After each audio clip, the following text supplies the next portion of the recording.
Serie B-Win. Tutti i colori della passione.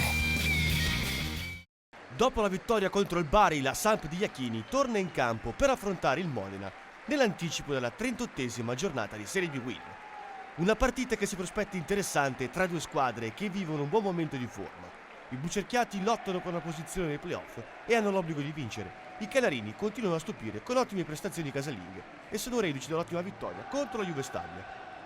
Tra i bucerchiati Romero e Berardi sono ancora out per infortunio al loro posto. Iachini manda in campo Da Costa e Rispoli. Bergodi invece perde Petri per squalifica ma recupera Ceramitano. Dirige l'incontro l'arbitro Pinzani di Empoli. Parte subito forte il Modena al terzo minuto. Di Gennaro ispira in profondità Nardini che di sinistro prova a sorprendere Da Costa, ma il portiere è bravo a dir di no. Geniale l'idea di Gennaro e bravissimo Da Costa a rimanere in piedi fino all'ultimo. 10 minuti dopo è la Samp a rendersi pericolosa. Angolo dalla destra e Diaguraga che svetta il possibile gol dell'1-0 salvando sulla linea.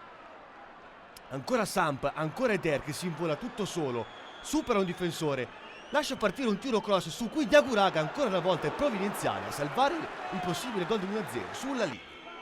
Ancora Samp, angolo, la palla arriva a Pozzi che di testa prova a sorprendere Caglioni, ma trova la posizione geniale di Dall'Abona. Niente da fare per l'ex attaccante dell'Empoli. Alla mezz'ora prova a farsi vedere il Modena con questo gran tiro di Dall'Abona, ma Dalla Costa non ha problemi e blocca senza problemi. 3 minuti più tardi Di Gennaro pesca in area Ardiamagni, controllo, tiro al volo e Da Costa blocca ancora senza problemi. Comunque ottimo il gesto atletico dell'ex attaccante dell'Atalanta. Ancora Modena, ancora Di Gennaro, controllo, tiro di sinistro, ma Da Costa è attento e dice di no. Nel finale c'è tempo anche per uno spunto personale di Juan Antonio, attaccante argentino, si invola in aria, salta Diaguraga, salta Milani, ma la conclusione è troppo debole per impensierire Caglioni. Bravo comunque l'argentino nel suo spunto. Nella ripresa i primi 20 minuti non regalano emozioni, così Iachini prova a dare la scossa ai suoi, dentro Foggia, fuori l'argentino Juan Antonio. 2 minuti dopo il Modena prova a sbloccare il risultato con questo tiro dal limite di Ceramitano, ma il tiro di piatto è troppo debole per impensierire Da Costa. Al 25esimo altro cambio, esce Obiang e entra Kirsic e nel Modena esce Cellini ed entra Stanco. Poi alla mezz'ora i blucerchiati sbloccano il risultato. Eder entra in aria con prepotenza, supera Dall'Abona e lascia partire un sinistro meraviglioso su cui Caglioni non può proprio niente. Festeggia Eder con mister Iachini per il suo quarto gol stagionale. Gol dell'1-0 che permette alla Samp di agganciare il playoff. Ancora Samp, questo c'è serve in profondità Pozzi, ma il tiro del centravanti è troppo debole per impensierire Caglioni.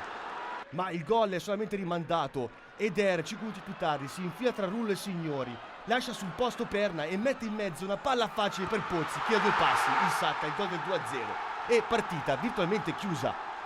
Grandissima azione travolgente di Eder che permette a Pozzi di raddoppiare.